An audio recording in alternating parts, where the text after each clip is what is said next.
how do you say her last name? Charlotte Dujardin. Dujardin? Okay. Dujardin. Did I say it right? I think so. Dujardin. Now I'm questioning it. Charlotte.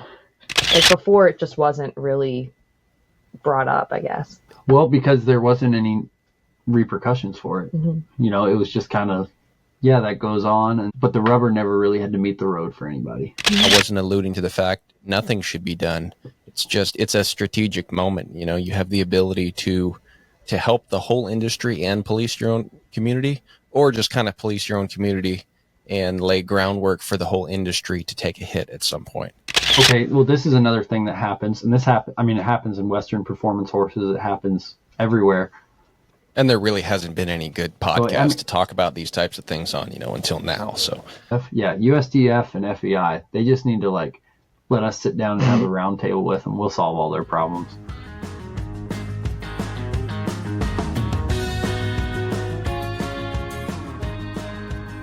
It's weird. So the fires, they're coming up from California. There's a big fire down around Parker. It's burning about 150,000 acres right now. Oh, wow. There's a couple small fires. If you pull up, there's an app.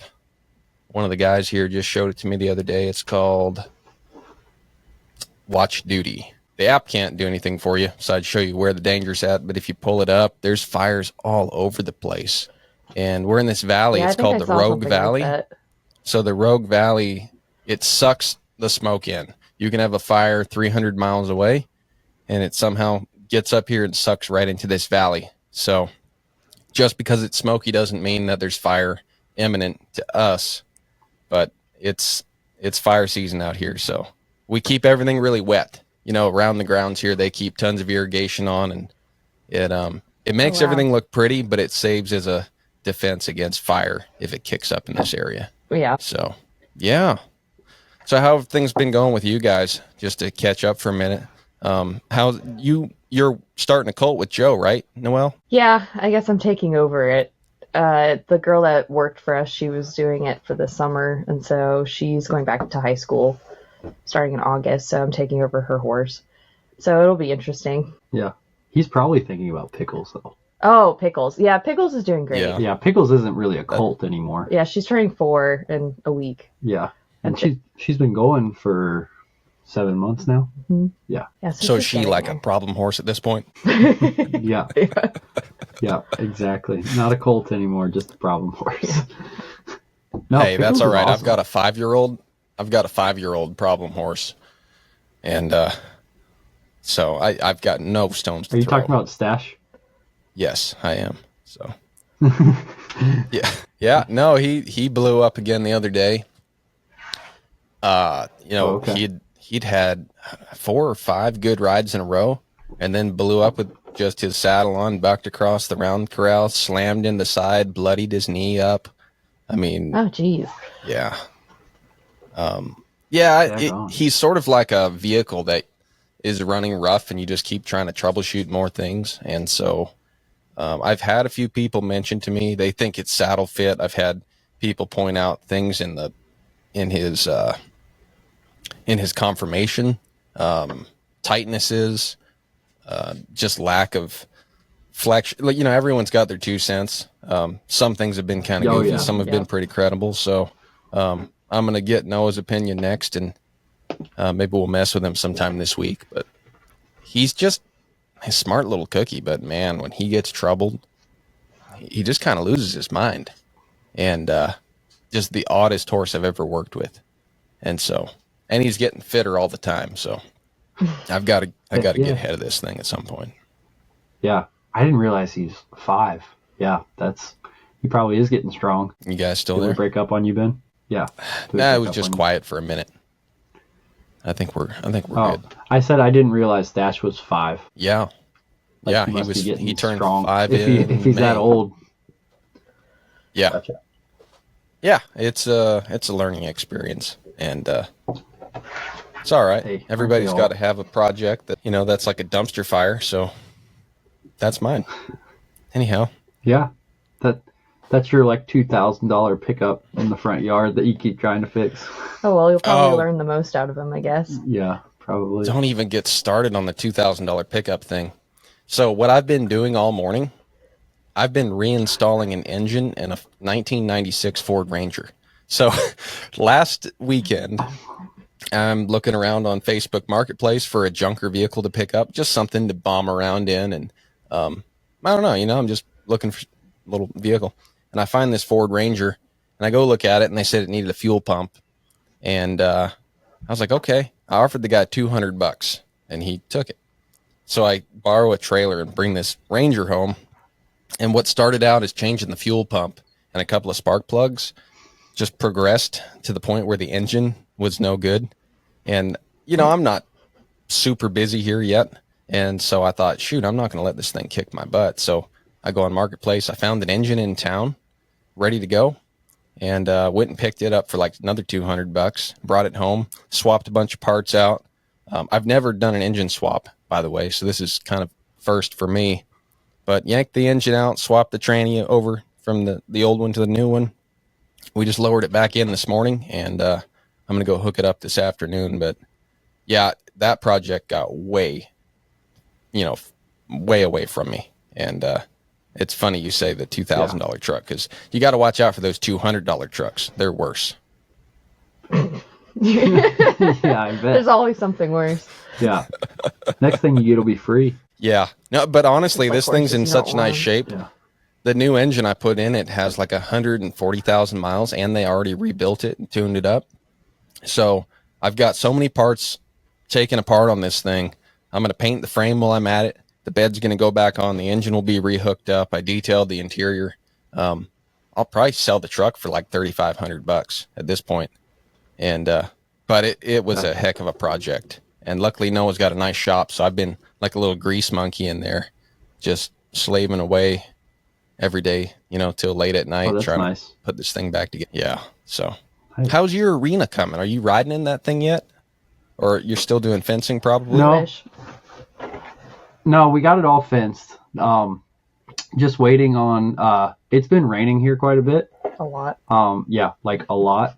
So we're just waiting for a day where everything's dry enough they can bring the trucks in and dump the footing. That's great. Have they put the base down?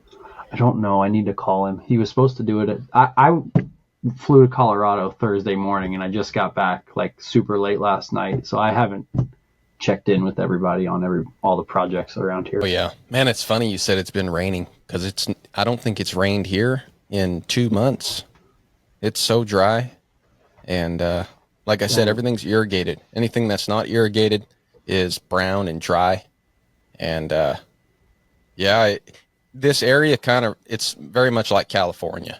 And if you drive north about an hour, you get in the forests, and there's more water. And you go west. We went to the coast last weekend, and you go through the redwoods, and it's really pretty, like the southern Oregon coast.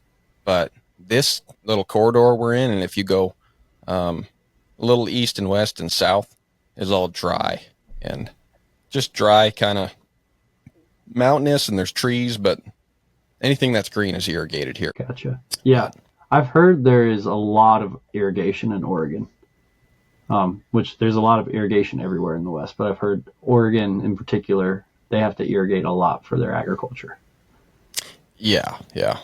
But, out of all the traveling that we've done, this is not the last time you're going to hear about Southern Oregon on the podcast, because I was teasing Helen. We were on our way here, and we had driven through Eastern Oregon, just desolate area, man. I mean, I think Oregon has the most public land of any state in the country. And we figured that out the hard way. We almost ran out of fuel once and almost ran out of fuel twice, because I don't have a transfer tank in the pickup. So I filled up at one fuel pump, and I barely made it to the next. It's that desolate out there. And but once we came over the mountains and then got down here in this valley, it's really cool. It's a cool area. And but I was teasing Helen. It's kind of like when Joe Rogan moved to Austin, and he talked about how great it was. What does Helen and everybody think of it? started flooding to Austin. I was like, I'm going to get all my friends to move to Southern Oregon. And I was talking to one of them the other day, and he goes, hey, when you have an address, send it to me, because I'll come visit you. And he was born here. And he's like, someone was telling me the other day that the older you get, you start heading back to the place where you were born. And I was like, yeah, see, you're my first victim. I just got about 20 more people to relocate. But it's just cool here. there's just a lot of stuff, a lot of different environments. And I think also they say Oregon has one of the largest, the largest collection of wildlife in terms of variety out of any state in the country. So, so far I've just seen a lot of like meth heads and homeless people and stuff like that. But I think we've got to get out into nature to find the rest of it. How has Helen been liking it? She's liking it. Yeah, she's loving it. It's nice weather. We get out. There's lots of outdoor stuff to go do, hiking, stuff like that. It's not quite the South, but they've got some nice areas. I keep telling her, on the bright side, it's a place that needs a lot of improvement. So I'm sure we can find lots of people to help out and make things nicer. But it just doesn't have that class. Like if you were used to living, in Macon and going to Atlanta, basically, you don't have the class and the and that old Southern charm. But there's a lot of growth. There's a lot of life here. I would say that. So I think she's enjoying it. I'm enjoying it. We're having an adventurous go at it so far. Cool, man. So you're enjoying it. Yeah. Before we bore people completely, certainly with my life, so where all this started, this topic, I think we want to talk about, correct? Yeah. So I was did you guys scrolling my decide phone. Well, I can't take any credit for this, and I'm sure Joe's done way more homework than I have, and I'm sure you're way more knowledgeable about it. So I'll give the credit to my phone. I was scrolling my phone like the dubious phone scroller that I am. First thing in the morning, have my coffee. And on Google, their automated prompts, one of the articles said, dressage in trouble, where the line is between horse abuse and training. And, being an avid podcaster, that title kind of stuck out to me. So I started scrolling down and I read the article and I was like, oh, this is interesting. Because, this is like a main topic of horsemanship. And so I shot it over to Joe. I didn't even say anything. And then he said, that'd be a good thing to talk about. So here we are.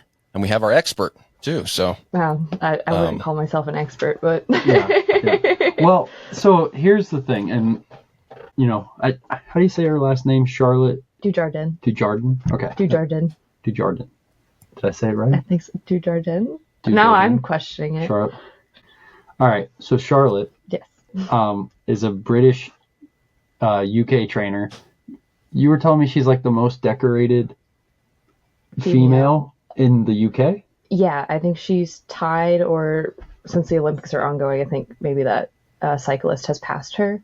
But I believe she has 6 Olympic medals. Yeah.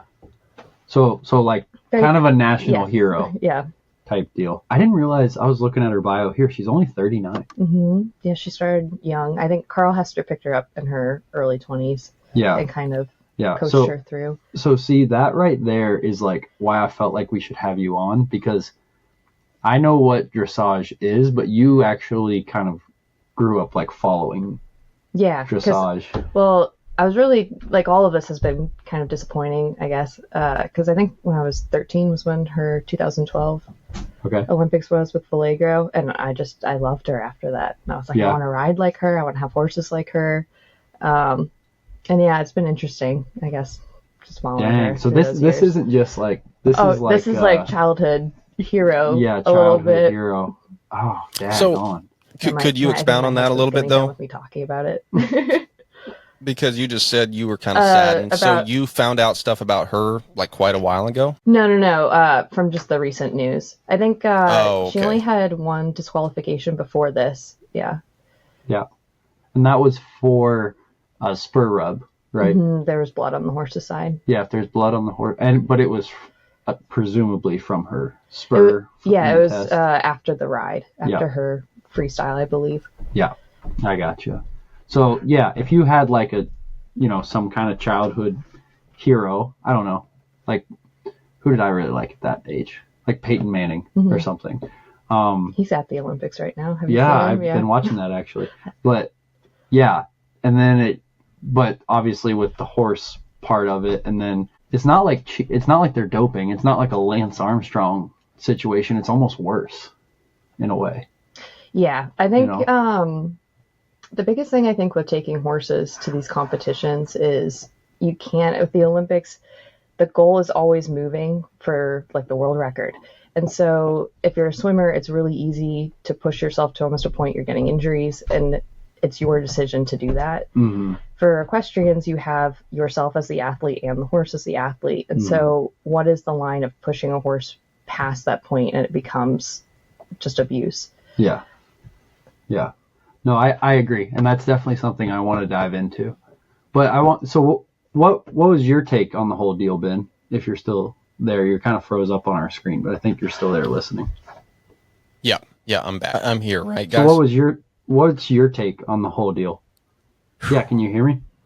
Yeah. No, I think we're timed back up. Well, to be honest, that's what I mean. That's why I was trying to talk about that truck I've been working on, because I haven't had a lot of time to really dive deep into it. But I read the article the first time, and one of my thoughts, though, not even getting into the depth of the whole discussion, is, and this is kind of a question for both of you, but how do you, like, you read an article like that, but we all work with horses, and especially you, Joe, you know how it is when we get in a really problematic horse. There's some things we do that if someone videoed us, I mean, they could write that article about us, but we know what we're trying to accomplish. And there's days where, maybe we're not being our best horseman. So we already know that. It's easier for us to read that and be like, okay, maybe this person is abusive.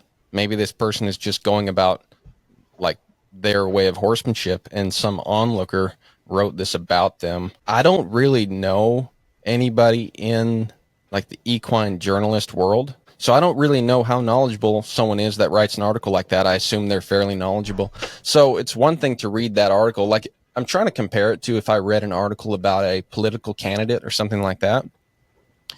First of all, I might be in one party or the other, so I could be swayed immediately by what I already think I know.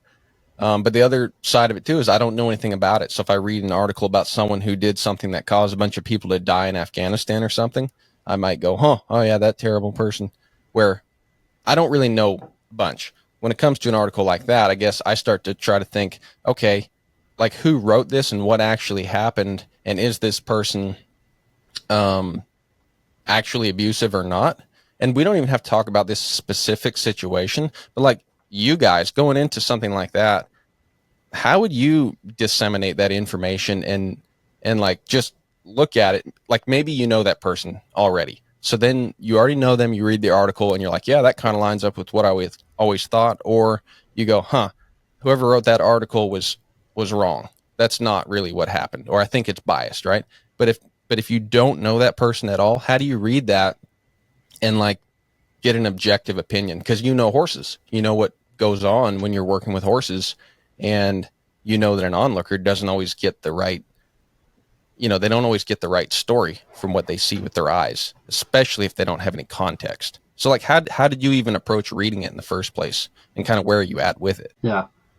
Well, honestly, I guess I heard about it from you and Kaylee. Mm-hmm. Like, I didn't even read the article, but then the biggest thing for me was I watched the video of the whole deal. Yeah, so first just came out the report that there was a video and there was an investigation going on. Yeah. And then she posted, I believe, on her Instagram a statement about it, but the video wasn't released yet. And so kind of like what Ben was saying, it's a lot of people were like, oh, we need to see the video first. Like, how do we know it's actually this bad since nothing's been released? And then I believe the video was released the day after, or 2 days after. And I think just from there, everyone made their opinion based on the video. What was your opinion based on the video? It's bad. The video is pretty bad. I mean, she does whip a horse, I guess, 24 times in the hind legs in a minute. I don't really think I think there are horses you have to be not hard on, but there does need to be like a line. And there's difficult horses that, maybe they're trying to run over you or something like that. But this was specifically her trying to get the horse to do something. And hopefully this horse was, correctly started and the person's been riding them. It seems like, it might be an upper level horse that she's trying to get it to. So I don't really see the need to have that much. I guess I don't see the need for using the whip for that amount of time, especially too, was the biggest thing. Yeah. Yeah. I mean, for me, the biggest thing, you mentioned that amount of time, like the video. And if you haven't seen the video, Ben, you should like try to look at it on your phone or I'm something. pulling 'Cause it it's up pretty, right in, yeah, it's pretty interesting. But for me, the biggest problem was like a lack of release. Okay. Not that I don't hit horses with lunge whips. I don't even use lunge whips. But what's really tough is that she's just like going in there and it's so casual. And even, I'm not a dressage trainer, but even when it seems like the horse is making a change, she's just going to it so casual. I think also the comments I saw on the video and people posting about it is a lot of people, especially not in the horse community, were really confused on why she was doing it. Yeah. And I think the horse was also probably a little bit confused on what exactly was being asked of it. Yeah. Yeah. Can you guys see my shared screen? It's always, there? Yeah, I do. Do you mind if I try to play it? I don't know if it'll be clear or not on your end. Play it. All right, it's the short one. I'm going to turn the sound down a little bit though. Okay. I don't know if you guys can see that. It would just be framey, but you've seen it. No, I've seen it. Okay. Yeah, and it may not show up on the podcast feed. So she's the one on the ground. I'm watching it right now. Mm-hmm. Yeah, and one of her students is on the horse. Yeah. Okay, yeah, she hit it like 3 or 4 times there. It's kind of tough because you can't really see the whip. But I mean, yeah, she it's kind goes of like a long buggy it, whip, huh? Yeah. I think it's a lunge whip. Yeah, it's a big long lunge whip she's got. Okay. Now in the video I just watched though, she hit it like 4 times. Yeah, 1, I think the normal video is a lot longer, right? Mm-hmm. Yeah. Oh, it is? Mm-hmm. Yeah, well, I'm just I think that goes around for a while. Because if you notice, she never stops before they cut that clip. Yeah.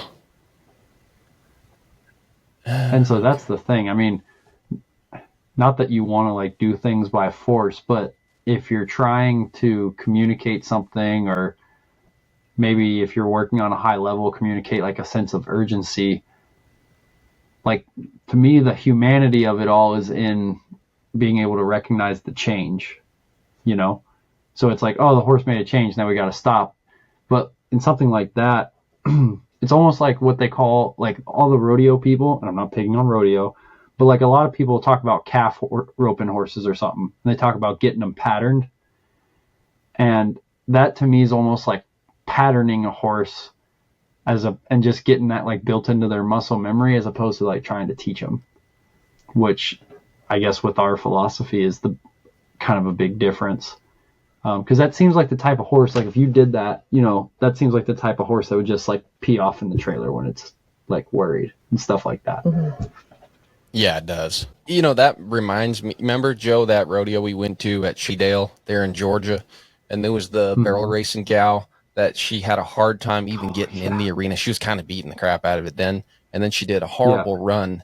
And then the moment she was out of there, but so really now, with that situation though, it wasn't even, she didn't really do any serious damage to the horse physically, but her attitude, like you could tell she was mad and she had allowed her emotions to come undone.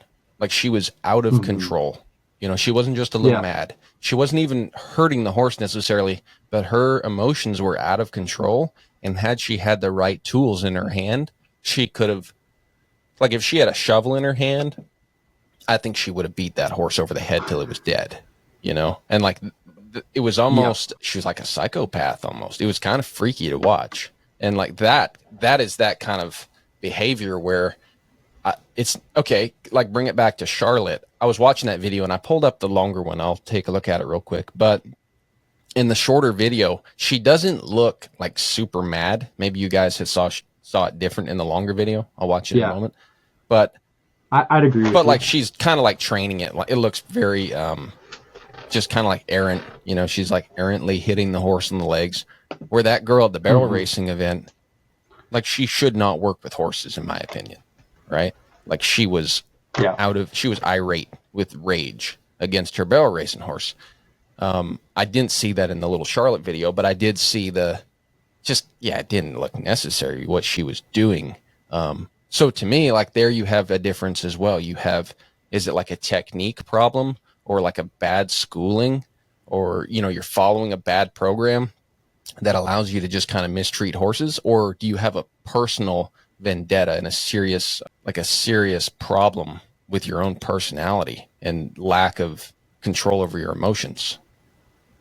Yeah, I feel like it's got to be the bad program, right? Yeah, I think she really was trying to make a change in the horse. And I think, you know, probably this rider is trying to go to competitions. She's trying to make this person able to win at competitions, and telling her what the horse needs to look like to do that. Mm-hmm. I don't think she was doing it maliciously because the horse wasn't performing. I think she was just using what she thought was appropriate, I guess, for that time to try to get a change. Yeah. Yeah. Well, and we can dive farther into this, but I think either you or Kaylee, I talked about this today, but like modern dressage have become, like, the movements have become so big and what I guess you could probably call unnatural, that, like, is this how we have to get the horses there? And even if you want to talk about the Olympics, you know, I know the eventers still do dressage, but it's kind of a different type. Like, it looks different to me anyway. And then you watch the cross country and you watch the show jumping and eventing, or in the stadium jumping. Like, those are all things that I've seen horses do without people on their back, right? And a lot of the dressage stuff, I've never seen horses act like that. And granted, I've never been around like super, super high dollar dressage horses, but I've never seen horses even offer that. Maybe it's because they never get turnout, but I don't know. I think I've definitely seen horses like passage in a field before. Okay, that's the really extended trot, or that's just an extended trot. The passage is when they have like more lift. Okay. And it's a little bit more knee action, but I mean, they'll do that when they're showing off a bit, I feel like. Sure, but, that's true. That's true. But I think the head carriage is a little different. That's the biggest thing for me. Also, the height of the legs, especially in the hind, is slightly different. Yeah, the headset is what gets me. And I'm just a dumb cowboy, so of course I'm going to talk about dressage. I'm just your barn manager. So. You're probably you're the most educated person on this show, I think. Can't say that.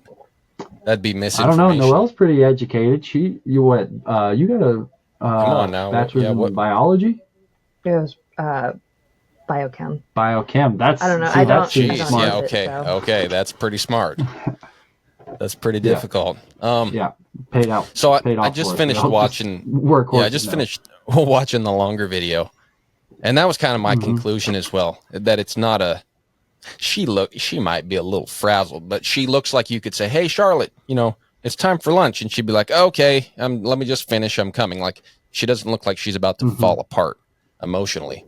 And so, because here's where I was kind of going with that is, I don't think we're the platform to do this. Not because morally or ethically we couldn't. I think just size wise, we're not like the authority on the horse industry.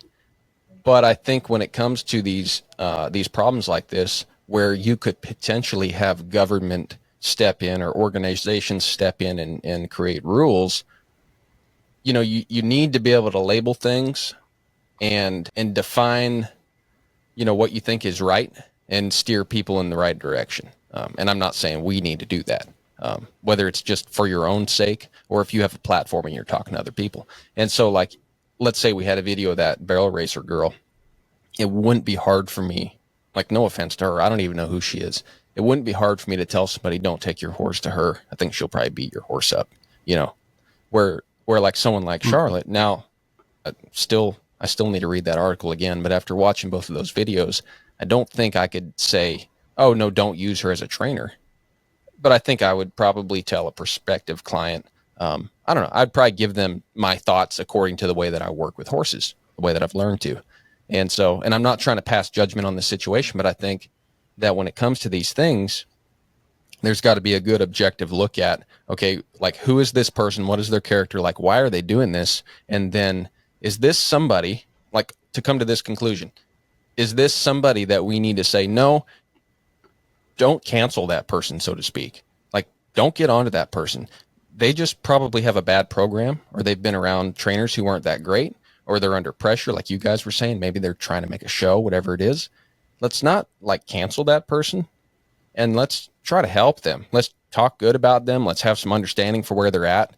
If someone asks me about them, I'm not just going to throw them under the bus. Let's have a little hope in their future and some faith in their character that they'll get better and get past this and be a good trainer.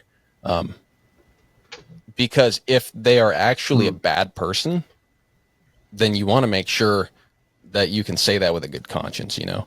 And Joe, I mean, we used to have some pretty strong opinions about certain people. And I think today, this would be a private conversation, not on the podcast, but I don't know if there's anybody we really hate in the horse industry. We really shouldn't hate anybody unless they're absolutely evil. And I don't think there's anyone we dislike that much that we need to talk bad about them, right? And if there was somebody, we've kind of gotten to the point where they have to actually be a bad person doing bad things, you know? And so that's where, when I saw that article, I was like, I wonder where this is going. You know, what is this? Is this going to impact our industry in a good way or a bad way? And who sorts that out? Who decides that? You know, who steers the conversation? Because if it's something where the horse industry polices itself, oh yeah, that works itself out. You know, we figure out who's a good trainer, who's a bad trainer, who we want to learn from, who we don't. The horses tell us that. That's simple. But when it's an industry that ultimately is going to be regulated, you know, we've talked to our friend Cliff several times. Mm-hmm. There's regulations. You know, they eventually can pass regulations. They've done dumb regulations. You know, we've talked about the Mustang problem. I mean, they've literally put legislature in place that keeps us from taking care of the Mustang problem in this country.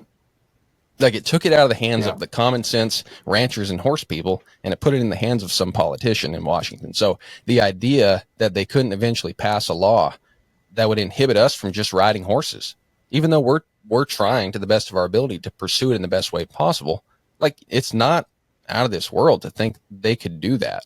So I think when a situation like this comes along, you want to be informed so you know how to talk about that person and how to talk about the situation. And as someone in the horse industry, as you're going around, you can either stand up for that person and spread understanding, and hopefully that gets back to them in some way or another, and they get better, you know, and they get past that. Or if they're actually a bad person, we sort of can steer people away from them, and we all as an industry go, yeah, that's not what we do. That's not who we are. And don't put laws in place to hamper us. Let's just not let that person have horses. And we'll do that by not letting them have clients. You know, however that is, it's got to happen organically. But you just want to make sure you cancel the right person. You don't want to cancel a good person, because then we'll all get canceled eventually. Yeah. No, I agree with that. Well,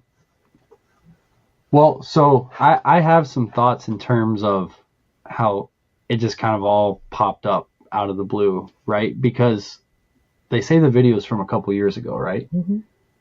And so it's like, okay, I get it, you know, especially if you're like the student of this person, you don't want to, like, you might not feel like you can kind of come to the forefront in that moment. But it sounds, from what I understood, this gal like approached the lawyer, she talked to the lawyer, and all this stuff happened, and they're like, oh, we want to bring this to attention to, like, in theory, protect the horses, right? And we just talked about how I don't think that she was doing something that you ought to do to horses.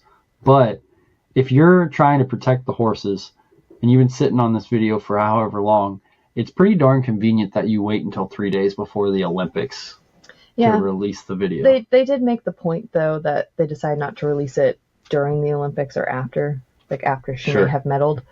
I do think the timing isn't great. Yeah, you don't think they could have done it earlier?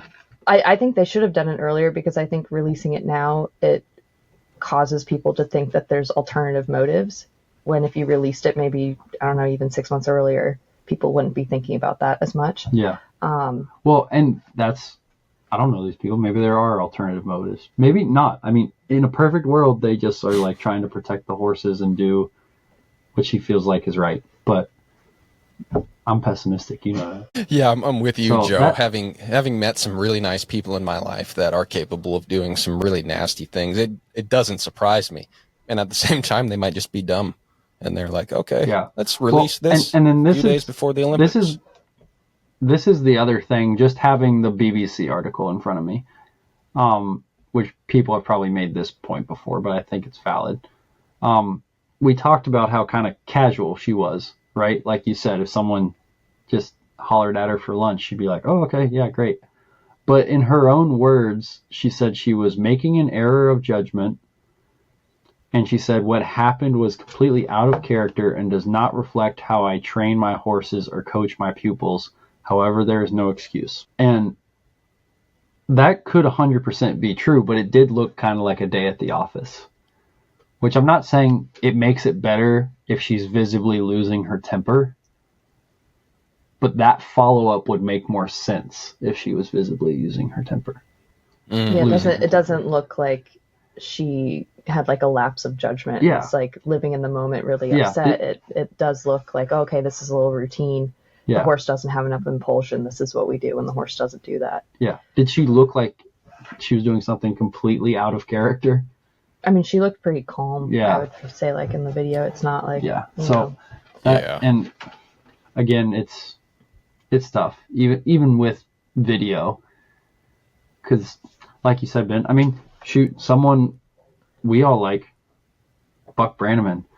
Like, I've seen Buck have to work really pushy horses and, like, horses that were going to run over the top of him, and he's, like, drawn blood just with his horsemanship flag because the horse was dead set on running over top of him, and he was like, well, that can't happen. And honestly, at that point, it was like a self-defense thing.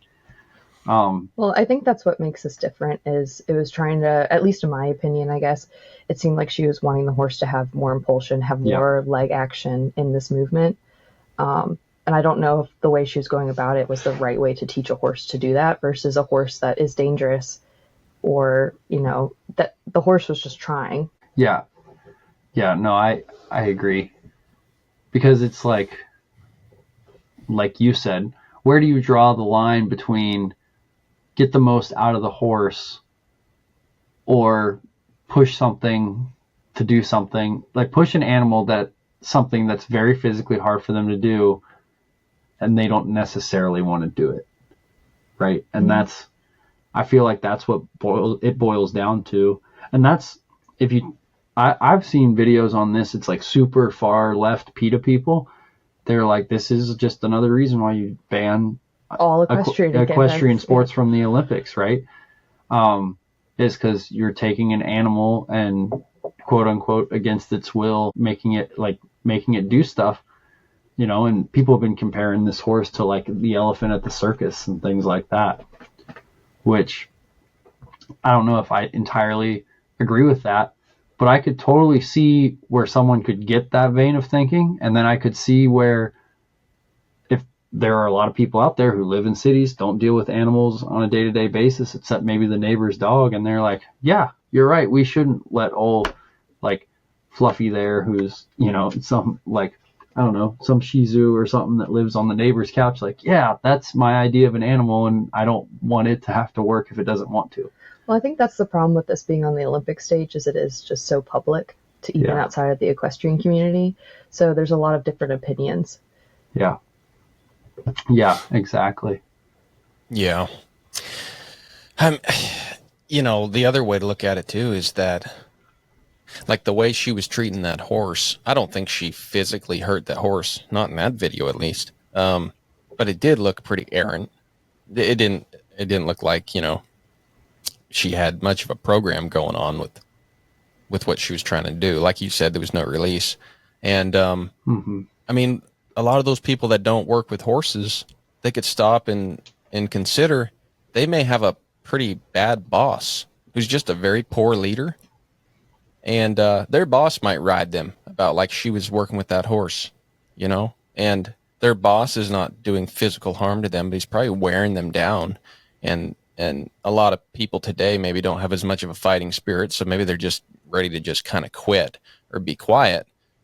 Maybe some of them are ready to kick back. But, you know, to me, it kind of comes back to, it's like a human thing. And a lot of it is really poor leadership. Like that lady, at least in that video, Charlotte doesn't look like she's doing a very good job working with that horse. No different than there's a lot of bosses out there that aren't very good bosses, and they're not good to the people under them, you know, and that's kind of abusive. There's parents that are abusive just like that. And so I'm not trying to make light of what she was doing in that video, but it's kind of odd, you know, and maybe it is that thing, like you were saying, you know, it's on the Olympic stage and it's a horse and everyone can kind of rally around a cause like that. But there's a lot of that abuse that goes on every day in all kind of relationships. I'm not trying to make light of it, but it's just not uncommon. It's not like she was doing something just totally malicious to that horse.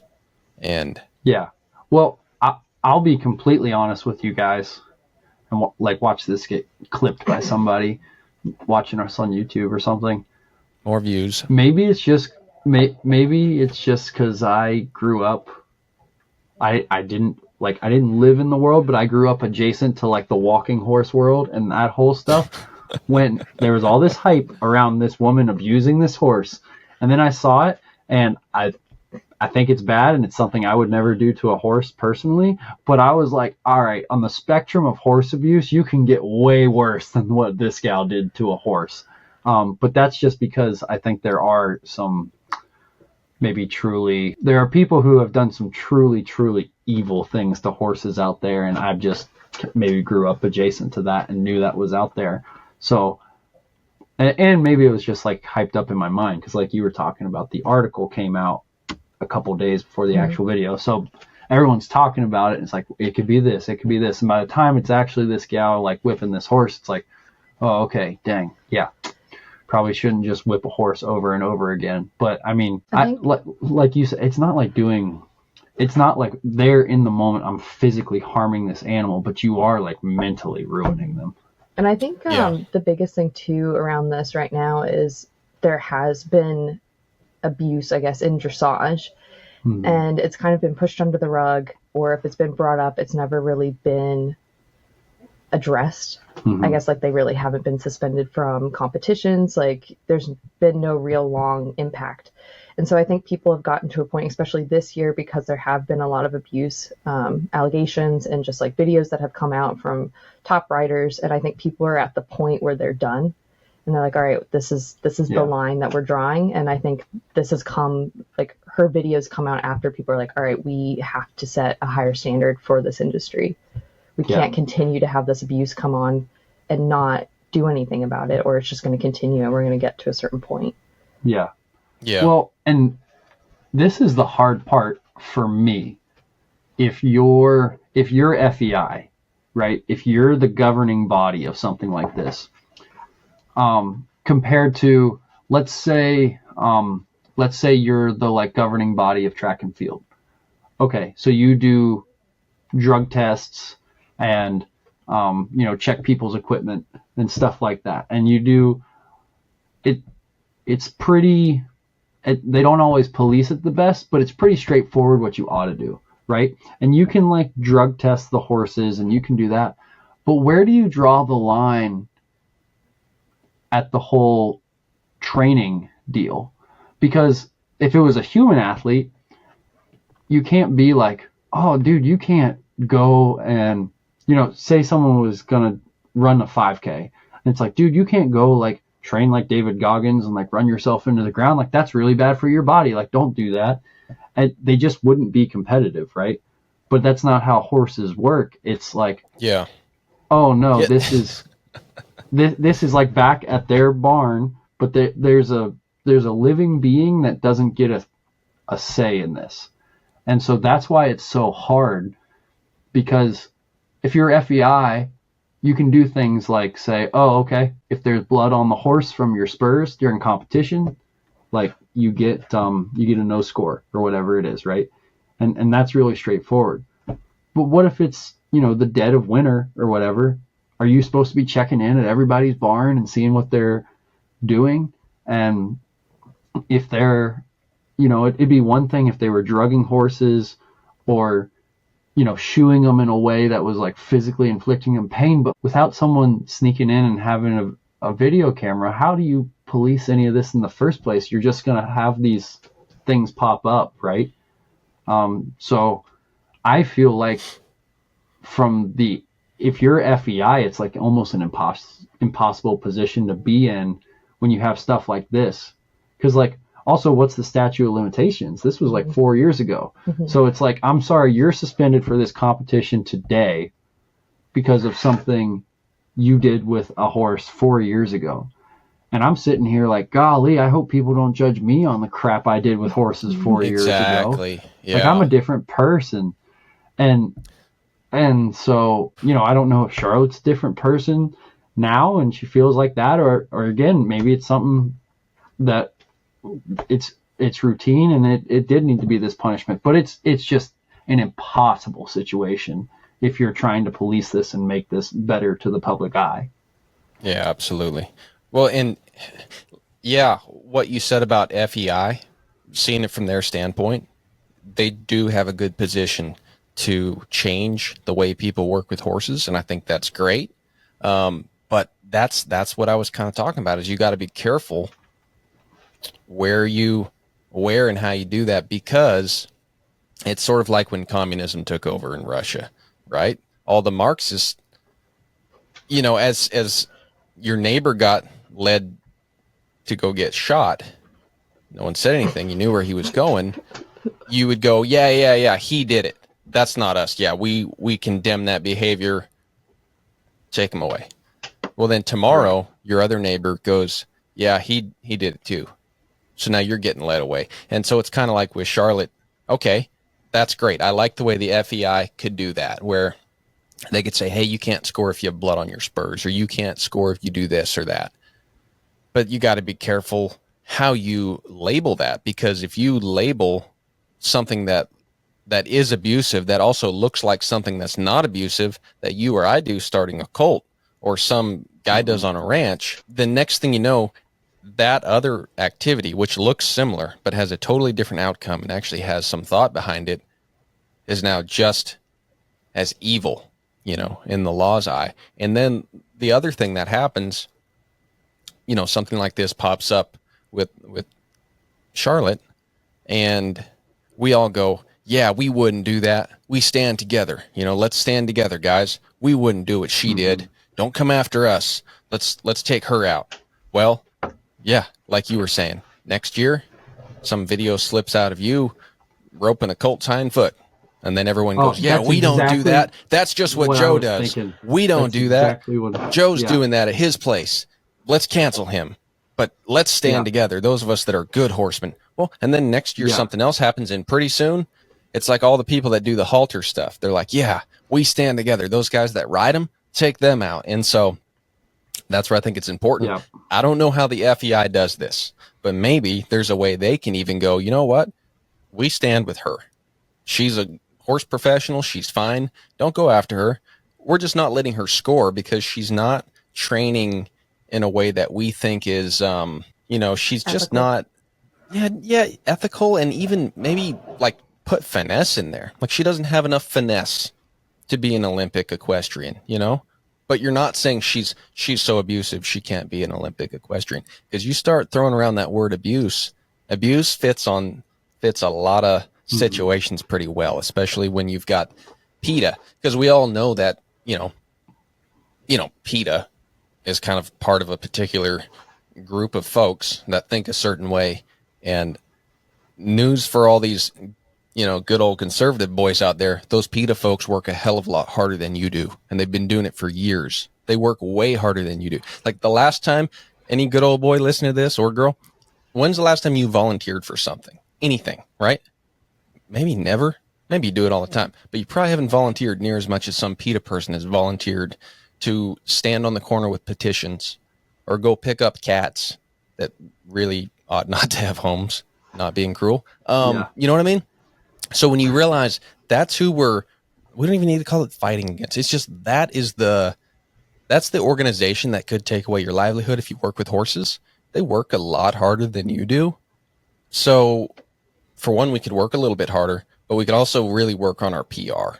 And when you're the FEI, you have a position to go, you have an opportunity to use your position to say, hey, we're not like mad at this person necessarily. Like, they're a great equestrian. They're not hurting horses. They're fine. They just don't have enough finesse to be a Olympic, and we want our Olympic equestrians to be top notch. So like these things, if you do them, you can't, you can't compete, or you certainly won't score. But maybe watch that abuse word, because that abuse word, it's like communism. Next thing you know, abuse is the word of the day, and it just takes out one person after another, and everyone keeps banding together to push the abusive person out of the camp. That camp gets smaller and smaller. And that's my thought on the situation.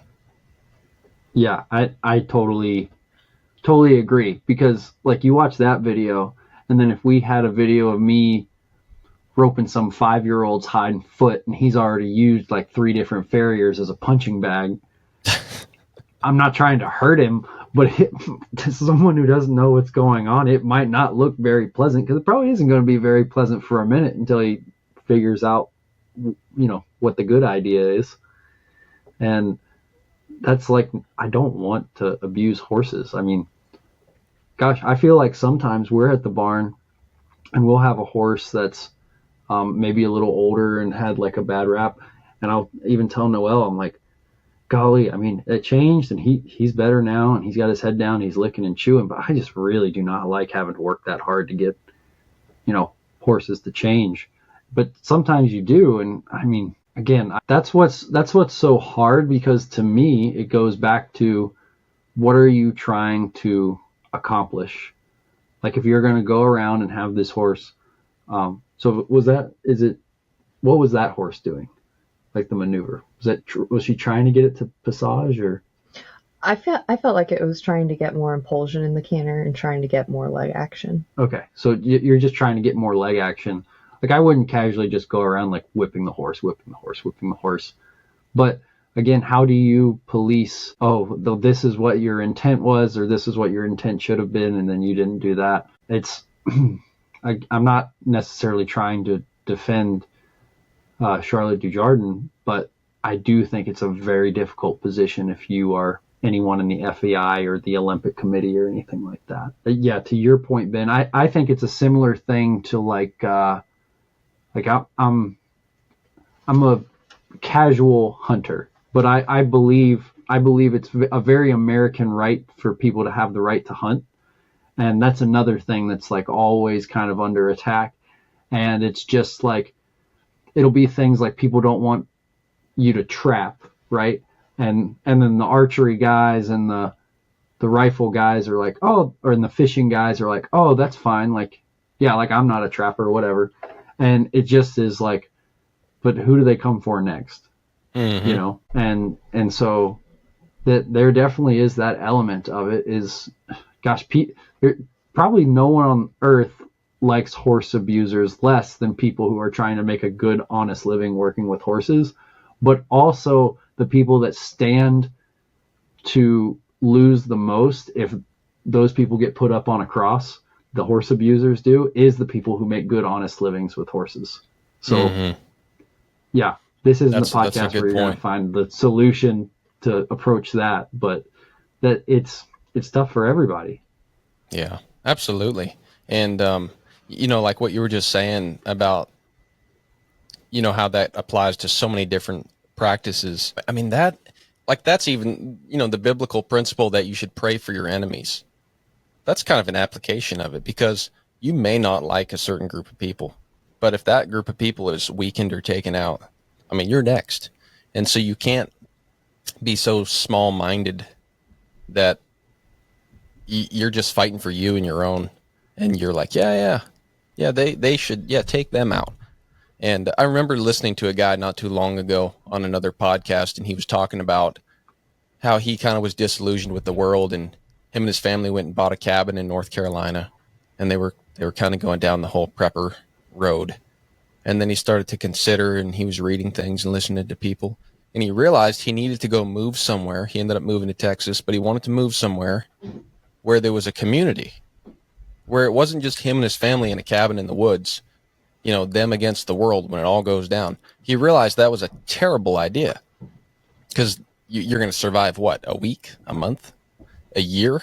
Is it even worth surviving a year? Talk about a horror movie, the whole year that you and your family survive in a cabin in North Carolina by yourself, when the world collapses, if it collapses, people have thoughts on that. So what he realized was that, no, we need to move our family somewhere where there's a bunch of people that are like-minded, even if we don't get along that well or totally see eye to eye. We're somewhat like-minded in the sense that we're going to be a community. We're going to take care of each other. And if things are rough around the world or in our country, we're going to help each other and we're going to take care of each other. And we're going to grow our community bigger. We're going to welcome people into it. And it was the most hopeful message I've ever heard from somebody in the whole like end of the world prepper community, because he was like, yeah, I'm under no illusions. Things will always be okay. But I did realize that I need people around me. I don't need the woods around me.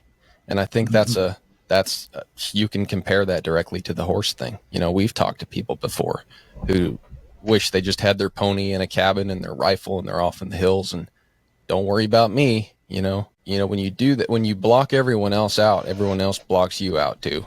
And you can't forget that, or you'll be on your own. And then one man against the whole world.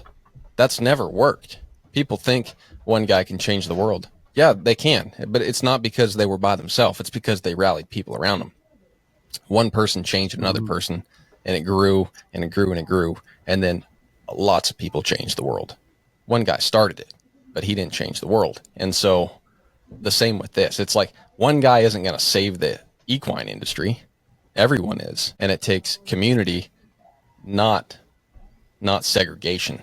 And so I think you said that very well. And it made me think of that guy and how they applied that to just setting up their family for success in mind of, global catastrophe. Yeah, no, I agree with you. I feel like we just talked ourselves like the whole situation. I feel like we've talked every perspective and every I feel about it this way, and every way you can feel about it. I feel like we've talked ourselves into it. I guess with the community aspect, kind of like before, I think people in the dressage community are just done. They want the horses to be treated correctly and have a better, higher standard. And I think this is just them figuring it out. The video was awful. And I think this is a discussion that needs to happen, because we need to have what is the line? What standard do we want to hold our athletes to? Because that really wasn't done before, I guess. And I think also another thing I guess I have an issue with in the video too is this isn't Charlotte's horse. This is a student's horse. It's not her horse. So what she does at home with her own horses might be completely different, or maybe it is the same, but I would like to see how she trains her young horses up to this level, to see what her methods are and how that's done, I guess. Yeah. Well, and then, but that goes back to what do you do? Just put cameras in every barn? I totally agree with you. I'd want to see. I think the process. That's where you probably have to start being careful of okay, yes, I'm giving a lesson. I'm an Olympian. People are probably going to be filming their lesson. Do I want to do this to another person's horse? Yeah. Yeah. Well, so it's interesting to me because, you've kind of grew up and still follow it, the whole dressage community on, a local and to an international scale. And then you kind of got around the horsemanship stuff that Ben and I practice. And it doesn't, obviously you're still passionate about dressage, which is a good thing, right? But it's clearly kind of changed your view on things, or maybe just reasserted what your view already was, but you didn't know that there was something different. Yeah, I think my understanding of classical versus modern dressage has definitely deepened from that. And I think that is, that's always, I feel like the debate in the dressage world is classical versus modern, and where we're headed towards, especially in the competition scenes. Yeah. I think it is just to the point where how far can we push these horses where it's still ethical on a breeding point and performance. Yeah. Because you watched even dressage in the 70s, right? 50 years ago looks completely different. It does. From dressage now. Yeah. And I think we've talked about that a little bit of, dressage used to be ridden one-handed. And I'd like to say probably the majority of the horses at the Olympics right now, they only can do certain movements one-handed. They can't do the whole test one-handed like they used to. And so I think the standards just changed, and I think that's just the discussion. Yeah. And then you have to go back, like, you created this culture and now you've got to go back. I'm not saying it can't happen, but it's tough because what were the decisions that led you down that road? Because every generation, no one's like, let's do this because it's a bad idea. Yeah. Right? Like every generation thinks they're doing the right thing for whatever they care about, whether it's like their country or their sport or their community or whatever. And then you can come back and look at it and like, wow, why did we go down this road ever? And it's, you know, it's not like they, maybe it was a lack of intentionality in general, right? I feel like you see that in the show ring a lot, regardless of discipline. It's just like, you know, the movements, whatever it is, the movements get bigger and things get flashier, and you start to sacrifice things like how the horses are built or how the horses are supposed to move or how people have been teaching the horses to do things. And it's in this pursuit. And again, I'm like, I think it's really easy, especially in the horsemanship world, to be like, oh gosh, just like the worst side of man, right? To take this animal and manipulate it for your own gains. And it's like, okay, well, you're still like on them and riding them around too. Like if you were a true purist, you should just go hang out with the PETA people, right?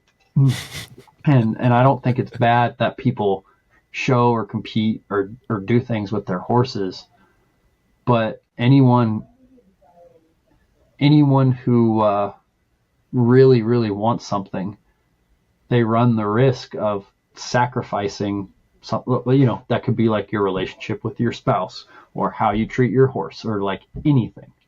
And so to me, in my opinion, is that's kind of what's happened. Is just, it's almost like a horse arms race. And like, how can we get these horses to be bigger and flashier and do more? And it's like, did we ever take a minute to look at the expression of the horse and see how they really respond to doing this stuff? Not just can they do it. And I think too, that also comes down to the judging. I think the judging has a huge impact on what it's everything, competitive. Really. Yeah. So do you think that's how they fix it? Is you change the judging criteria? Because that would be a huge cultural shift you'd have to have happen. Yeah. And then on the international stage, you'd have to have a lot of different subcultures agree with one another. Yeah, I feel like I've definitely watched like freestyles and even like the Grand Prix test where I think the horse should have scored higher and they don't really like them because it's not as flashy. But I think the horse has more collection, looks more relaxed, and it flows a lot better. But they will score in the 70s. And to really be competitive now, it's like you need to be in the 80s or even the 90s. Yeah. So, and that's all criteria. And I guess that's getting the people at the top to think differently. And they probably didn't get to the top by thinking differently. Right? They probably got to the top because they were the best at the game they were taught to play. Yeah, I guess to a certain extent, yeah. Yeah. I mean, yeah, I don't know. I would say, like, that's one of the things I really liked about Charlotte Dujardin was I felt like her horses looked different in a good way. Mm-hmm. I felt like they were a bit more compact. I felt like they were a little bit more collected, and they just looked really nice. Mm-hmm. I felt like their expression was usually pretty nice. Like, the movements were nice. Yeah. It flowed really well. Her riding seemed really nice. Mm-hmm. It was just a pretty picture, honestly, when she rode. Like, that's the thing I really enjoyed. Gotcha. But weren't you telling me you felt like she had some pretty exceptional horses, too? Mm-hmm. Like that. Well, I like those types of horses that are a little bit more compact and seem... I kind of compare them to almost gymnasts because that's what you need in dressage, almost a gymnast. You need to be compact and muscle. Yeah. And just like... you know, able to balance. Like, that's the thing I really like about Charlotte's horses is they always seemed really balanced and straight. And I think that's something a lot of other dressage horses lack is when you see the tempi changes, they're kind of swinging their hindquarters a little bit, or the piaffe is kind of moving a bit more. They're not really balanced and centered like her horses were. Yeah. And I think that's what set her apart was because of that. Gotcha. But do you feel like maybe... Okay, well, this is another thing that happens, and it happens in Western performance horses. It happens everywhere. Like, if she's doing stuff like that is gonna kind of mentally wear on a horse, how many horses you think she had to go through to get to that horse? Or, I mean, that might not be happening, but I'm just saying that there could be as in that is referring to the as video. in, like, we're gonna start out with 6 prospects. They do. Yeah, So they and we're gonna do that, and then whoever can, like, get to the end without their brain running out the sides of their ears, like, that's who we take to the Olympics. I mean, you know what I mean? I do think their program, they do import young horses in from the mainland Europe. Mm-hmm. And then they take those bunch and they bring them through, and whoever really has that potential to score very high, they keep going with them. Mm-hmm. So I think it's a little bit of both, of like who has the mental ability to stick with it, with the horses, and then also who has the physical ability also. So I think it's both of those. I don't know, and that's like what I was kind of saying. I would like to know, I guess now, has she ever had to do that with the horses she's raised from when they're pretty young? Because I think they do get them in as like 2 or 3 year olds. Sure. So I don't know if she's ever had to do any of the things in the videos to her own horses. Yeah. No, that's an interesting point. Coming soon to On the Move, Charlotte. Poor student. Yeah. Coming soon to On the Move, Charlotte Dujardin. She could be our next guest. Honestly, well, from what I've seen, we've probably given her the most fair shake out of any media outlet, but I could be wrong. But yeah, no, Charlotte, if you're listening to this, come on the podcast. We'd love to talk to you and break this down. If I was her, I probably would just turn off all my social media. Yeah. I would not be watching anything. Yeah. But it'd be great for us. We'd love for you to come on. Absolutely. Yeah. No, it would be very interesting. And you know, Noelle, I see where you're coming from. You know, we talked about all this community stuff and not just canceling people. But to your point, any good community has to police their community too. So I wasn't alluding to the fact nothing should be done. It's a strategic moment. You know, you have the ability to help the whole industry and police your own community, or just kind of police your own community and lay groundwork for the whole industry to take a hit at some point. I think that's really important. Yeah, and I think that like these discussions police your community, really but you do it in a way that the whole group is going to benefit from it. Yeah, and I think that's the discussion going on now. I think it just really hasn't been discussed beforehand. Until now, enough. You mean? And so now we're kind of at the point where, so everyone I think is a little bit exploring now. Yeah. Like before, it just wasn't really brought up, I guess. Okay. Yeah.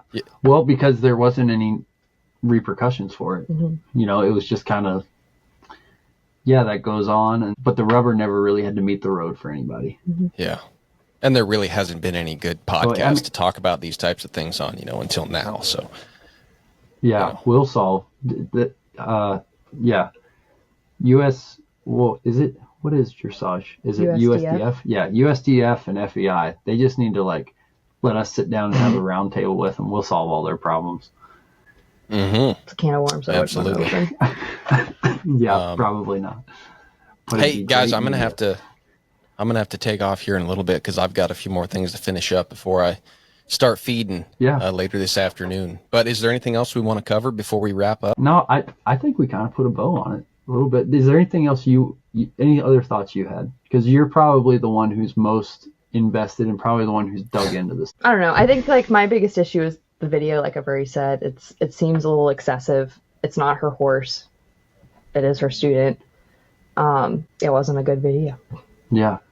No, it's not good. Do you think she should have been taken out of the Olympics? I don't know. It's difficult to say because, it does take so much time and preparation. And I think they already did fly their horses out there when this happened. I think the Olympics had to do it, not in an interest of fairness to her, but in an interest of keeping equestrian in the Olympics. Yeah. Because I think optics are really bad if you don't do anything. Yeah, but the problem is it's hard because there's the equestrian community about this, and then there's a world about it. And I feel like there's other people in the Olympics currently that probably shouldn't be in the Olympics because they're bad people. Yeah. There's the one guy, I forgot, I think he's Dutch. Oh, yeah? I don't know.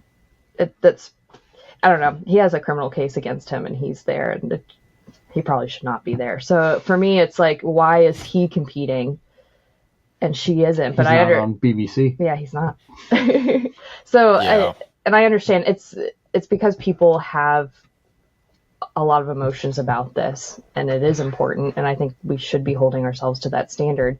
It is just difficult to say whether she should be pulled from a competition from a video from multiple years ago. Yeah. Mm-hmm. Yeah, no, that's tough. I think in a way, in terms of how the punishment was dished out, I think it was very much we have to make an example of this because of the optics the sport has right now. And she also withdrew before they... Oh, okay. Well, so that changes to. things anyway. And that's probably that's probably the best thing in her scenario anyway. That's probably the most graceful way to go about it. So that kind of sorted itself out. I didn't realize that. Mm-hmm. But yeah, it's tough when I guess that's just living with everyone having a camera in their pocket now. There's like anything between 2007 and now, like anything you've ever done could come to the light. So it's a lot harder to pull off like assassinations and stuff like that too. I mean, it's just tough. Everyone's got their stupid phone camera. Can't get away with anything. Yeah. And I had some stuff I wanted to do, and just, everyone's got a camera. Got to be careful. Hey, Noelle, thanks so much for coming on. It's good to see you. Yeah, no, thanks for having me. I just showed up at the barn and Joe's like, well... Yeah. You anchored you the whole added to podcast. the conversation a lot. Okay, No, this was great. Yeah. I'm glad you made it on. Everyone take it with a grain of salt, because I just work for Joe. Oh, well, okay. Well, no, I haven't done anything like competitive wise. Sure.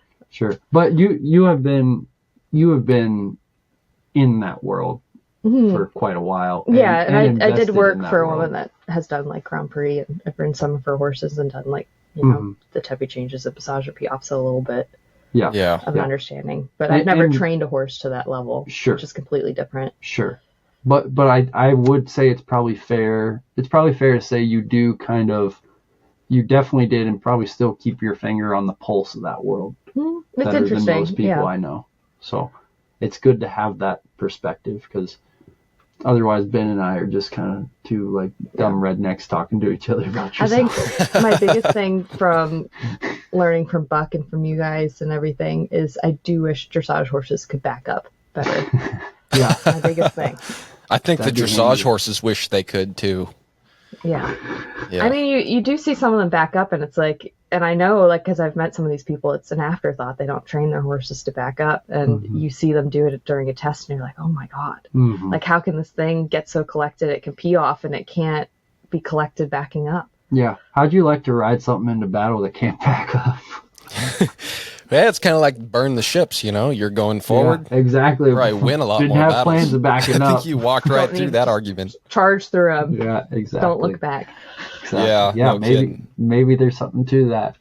But awesome. Yeah. Well, yeah. All righty. Thanks for coming on. Yeah, no, thanks for having me. Yeah. All right. Well, let's wrap it up. And Charlotte Dujardin, I hope we're saying your name right. If you see this, come on the podcast. You can find us on Instagram. Reach out to us. Joe will get a hold of you. And for anyone that hates Charlotte, the podcast don't listen to that episode or listen to it with an open heart. Yeah, I'm still here. It's still recording. Anyway, but I'll go ahead and end. And no worries. Thanks everybody for listening. Come on the podcast, Charlotte. Come on. All right, bye.